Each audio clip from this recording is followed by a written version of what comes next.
Une voix au milieu d'un buisson ardent. Un bâton qui se transforme en serpent, 10 plaies dévastatrices, une mer qui s'ouvre. Qui était l'homme derrière ces événements extraordinaires? Mais avant de commencer, j'aimerais vous demander quelque chose. Vous qui regardez, avez-vous confiance en Dieu? Si oui, commentez ci-dessous « Je te fais confiance, Dieu ». Et si vous n'êtes pas encore abonné à la chaîne, je vous invite à le faire. Ainsi, vous recevrez des notifications chaque fois que nous publierons de nouvelles vidéos. Moi, Moïse, fils d'Amram et de Jochébed, je suis né à une époque troublée pour mon peuple. C'était une période où les enfants d'Israël gémissaient sous le poids de l'esclavage en Égypte, une terre qui autrefois nous avait accueillis, mais qui maintenant nous opprimait sans pitié. Ma naissance fut marquée par le cruel décret du Pharaon qui ordonna que tous les garçons hébreux nouveau-nés soient jetés dans le fleuve Nil. Ma mère, animée par l'amour et la foi, m'a caché pendant 3 mois. Lorsqu'elle ne put plus me dissimuler, elle tressa un panier en jonc, le couvrit de bitume et de pois, et m'y plaça, me déposant parmi les roseaux au bord du fleuve. Ma sœur Myriam se tint à distance, observant pour voir ce qu'il adviendrait de moi.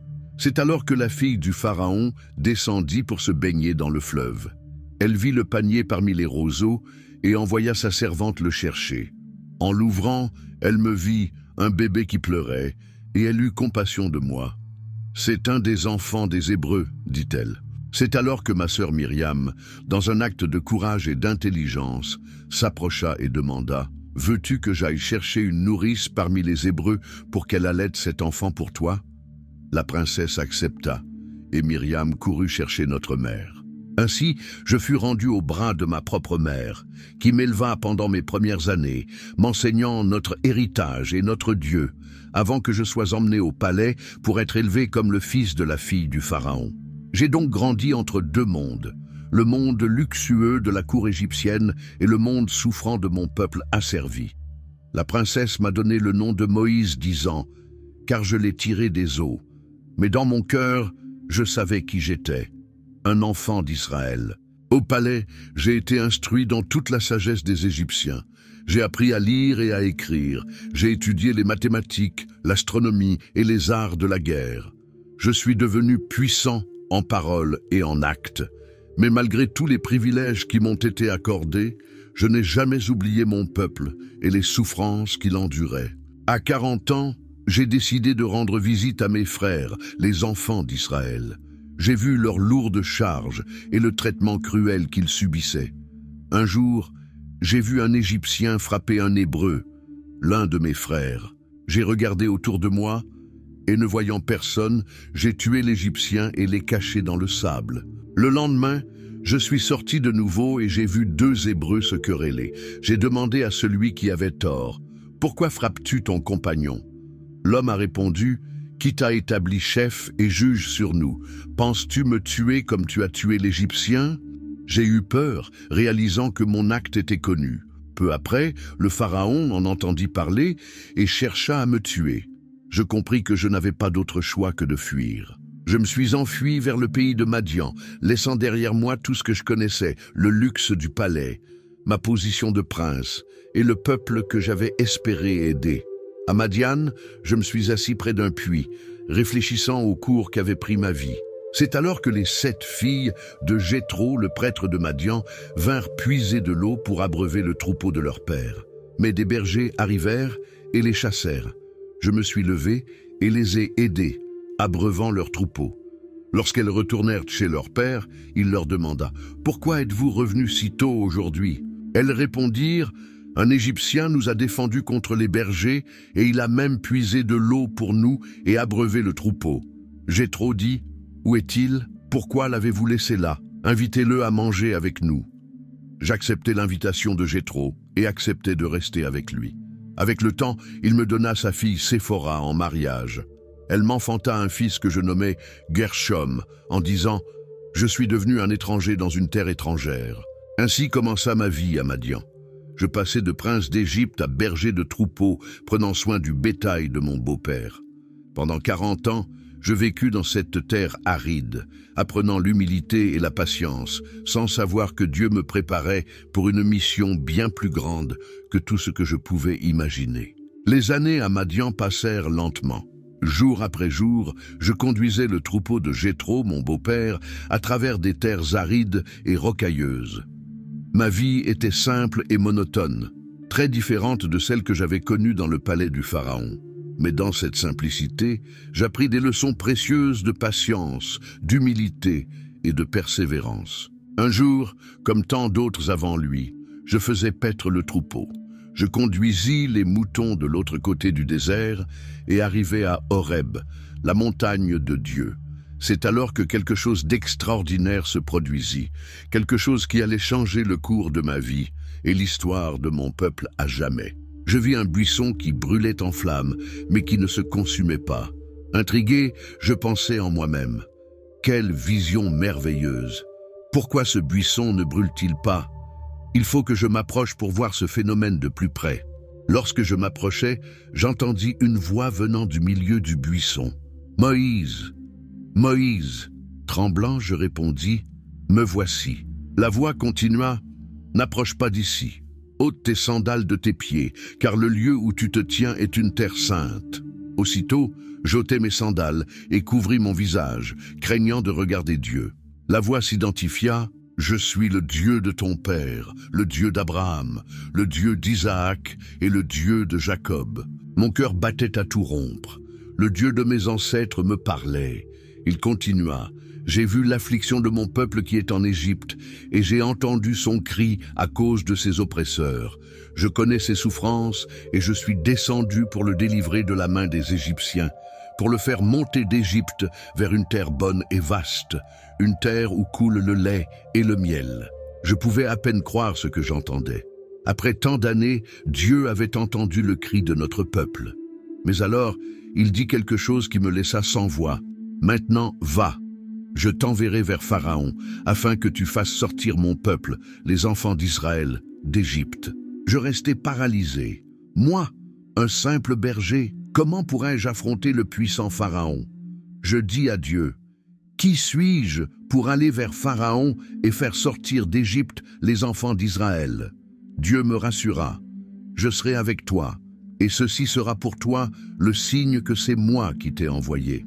Quand tu auras fait sortir le peuple d'Égypte, vous servirez Dieu sur cette montagne. » Encore hésitant, je demandai, « Voici, quand je viendrai vers les enfants d'Israël, et que je leur dirai, « Le Dieu de vos pères m'a envoyé vers vous, et qu'ils me demandent quel est son nom.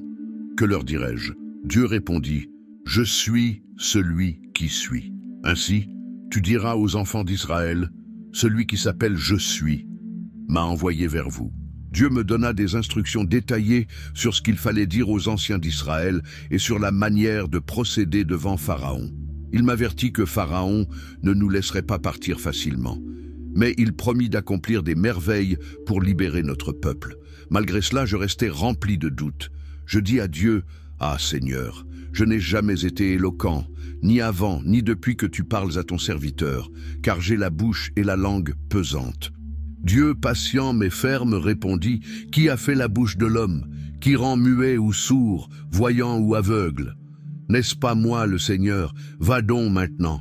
Je serai avec ta bouche et je t'enseignerai ce que tu devras dire. » Malgré cela, je suppliais encore, « Ah, Seigneur, envoie, je te prie, celui que tu voudras envoyer. » La colère du Seigneur s'enflamma contre moi, mais dans sa miséricorde, il dit, « N'as-tu pas ton frère Aaron, le Lévite?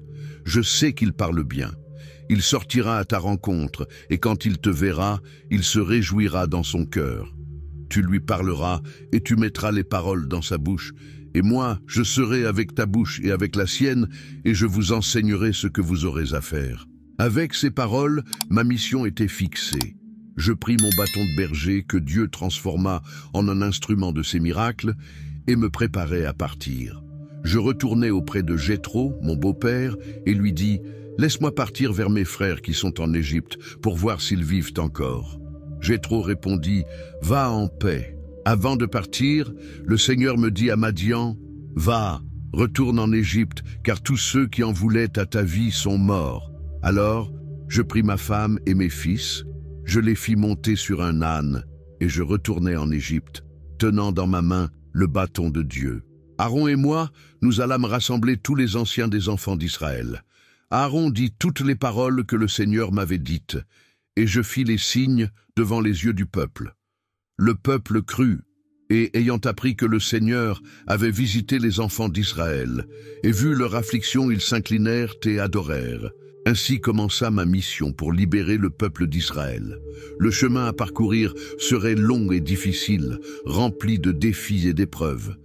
Mais je savais que je n'étais pas seul. Le Dieu de nos pères était avec moi, et sa promesse de libération était certaine. Avec la force et l'autorité que Dieu m'avait donnée, Aaron et moi nous présentâmes devant le Pharaon. D'une voix ferme, je déclarai « Ainsi parle l'Éternel, le Dieu d'Israël. Laisse partir mon peuple, afin qu'il célèbre une fête pour moi dans le désert. » Le Pharaon, dans son arrogance, répondit « Qui est l'Éternel pour que j'écoute sa voix et que je laisse partir Israël? Je ne connais pas l'Éternel et je ne laisserai pas partir Israël. » J'essayais d'expliquer « Le Dieu des Hébreux nous est apparu. Permets-nous d'aller à 3 jours de marche dans le désert afin d'offrir des sacrifices à l'Éternel, notre Dieu, de peur qu'il ne nous frappe par la peste ou par l'épée. » Mais le Pharaon endurcit son cœur. Non seulement il refusa notre demande, mais il augmenta l'oppression sur notre peuple, ordonnant qu'on leur fasse fabriquer des briques sans leur fournir de paille. Le peuple d'Israël souffrit encore davantage, et beaucoup me tinrent pour responsable. Angoissé, je criai à l'Éternel, « Pourquoi as-tu affligé ce peuple? Pourquoi m'as-tu envoyé? Depuis que je me suis présenté au Pharaon pour parler en ton nom, il a maltraité ce peuple, et tu n'as en rien délivré ton peuple. » L'Éternel me répondit, réaffirmant sa promesse et sa puissance. Il m'instruisit de retourner voir le Pharaon, cette fois avec des signes et des prodiges pour démontrer sa puissance. Ainsi commença la série de plaies que Dieu envoya sur l'Égypte. À chaque plaie, le cœur du Pharaon s'endurcissait davantage, refusant de libérer notre peuple. D'abord, Aaron étendit son bâton sur les eaux de l'Égypte et elles se transformèrent en sang. Les poissons moururent et le fleuve empestait, mais les magiciens du Pharaon firent de même avec leurs enchantements. Et le cœur du Pharaon resta endurci. Ensuite vinrent les grenouilles. Elles couvrirent toute la terre d'Égypte, envahissant les maisons, les chambres et même les fours. Le Pharaon demanda que nous priions l'Éternel pour qu'il retire les grenouilles, promettant de laisser partir le peuple. Mais une fois les grenouilles mortes, il revint sur sa parole. La 3e plaie fut celle des poux, qui infestèrent les hommes et les animaux. Cette fois, les magiciens du Pharaon ne purent reproduire le miracle et reconnurent « C'est le doigt de Dieu ». Mais le Pharaon ne les écouta pas. Vint ensuite une invasion de mouches qui envahirent les maisons des Égyptiens, tandis que la région de Goshen, où vivait le peuple d'Israël, fut épargnée. Le Pharaon commença à négocier, proposant que nous offrions des sacrifices à notre Dieu dans le pays d'Égypte. Je refusai, insistant sur le fait que nous devions aller dans le désert. Le Pharaon accepta, mais il revint sur sa décision dès que les mouches furent retirées. La 5e plaie fut une peste qui frappa le bétail des Égyptiens. Mais aucun animal des Israélites ne mourut. Malgré cela, le Pharaon ne céda pas. Alors, nous lançâmes de la cendre en l'air, et elle provoqua des ulcères chez les hommes et les animaux dans toute l'Égypte. Même les magiciens ne purent se tenir devant moi à cause des ulcères. La 7e plaie fut une terrible tempête de grêle mêlée de feu qui détruisit les récoltes et tua ceux qui se trouvaient dans les champs. Le Pharaon reconnut son péché et promit de nous laisser partir, mais, encore une fois, il se rétracta lorsque la plaie cessa. J'annonçai alors la plaie des sauterelles, qui dévorerait tout ce que la grêle avait épargné. Les serviteurs du Pharaon le supplièrent de nous laisser partir, mais il accepta seulement que les hommes y aillent. Je refusai, et les sauterelles envahirent le pays, couvrant la surface de la terre. La 9e plaie fut celle des ténèbres épaisses pendant 3 jours dans tout l'Égypte, tandis qu'il y avait de la lumière dans les habitations des enfants d'Israël. Le Pharaon était sur le point de céder, permettant à tout le peuple de partir, mais il insista pour que le bétail reste. Une fois de plus, je refusai. Enfin, Dieu me révéla la 10e et dernière plaie, la mort de tous les premiers-nés d'Égypte. Il me donna des instructions sur la Pâque, ordonnant à chaque famille israélite de sacrifier un agneau et de marquer les montants de leurs portes avec son sang. Cette nuit-là, l'ange de la mort passerait à travers l'Égypte, mais passerait par-dessus les maisons marquées de sang. La nuit de la Pâque, un grand cri s'éleva dans toute l'Égypte. Il n'y avait pas une seule maison où il n'y avait pas un mort. Le Pharaon nous fit appeler en pleine nuit et dit « Levez-vous, sortez du milieu de mon peuple, vous et les enfants d'Israël. Allez, servez l'Éternel comme vous l'avez dit. Prenez également vos moutons et vos bœufs comme vous l'avez dit, et partez, et bénissez-moi aussi. » Les Égyptiens pressèrent le peuple de quitter rapidement le pays, disant « Nous allons tous mourir. » Ainsi, le peuple prit sa pâte avant qu'elle ne lève, ses pétrins attachés dans ses vêtements sur ses épaules.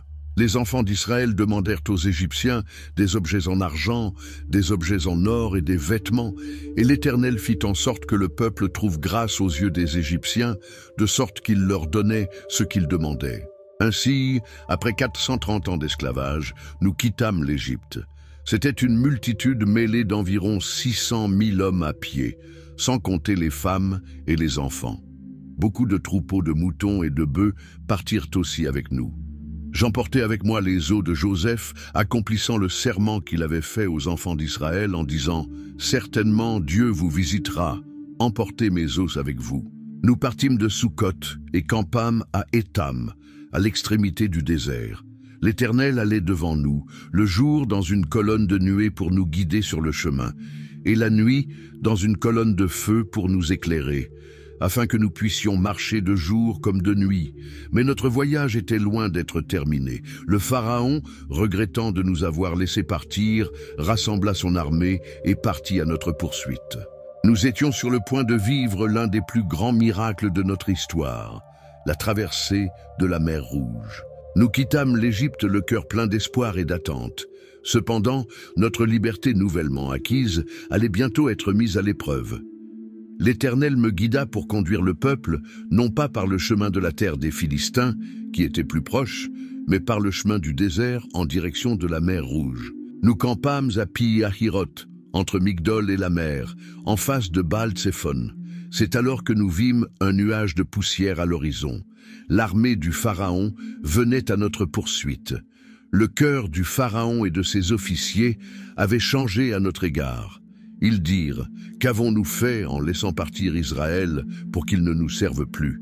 La panique se répandit parmi notre peuple. Beaucoup me crièrent « N'y avait-il pas de tombe en Égypte pour que tu nous en aies tirés afin que nous mourions dans ce désert ? Pourquoi nous as-tu fait cela en nous faisant sortir d'Égypte ?» Face à leur peur, je répondis avec la confiance que l'Éternel m'avait donnée. « Ne craignez rien, restez tranquilles, et voyez la délivrance que l'Éternel accomplira pour vous aujourd'hui. Car les Égyptiens que vous voyez aujourd'hui, vous ne les verrez plus jamais. L'Éternel combattra pour vous, et vous garderez le silence. » L'Éternel me dit alors, « Pourquoi cries-tu vers moi ? Dis aux enfants d'Israël de marcher, et toi, lève ton bâton, étends ta main sur la mer, et divise-la, afin que les enfants d'Israël traversent au milieu de la mer à sec. » J'obéis au commandement divin.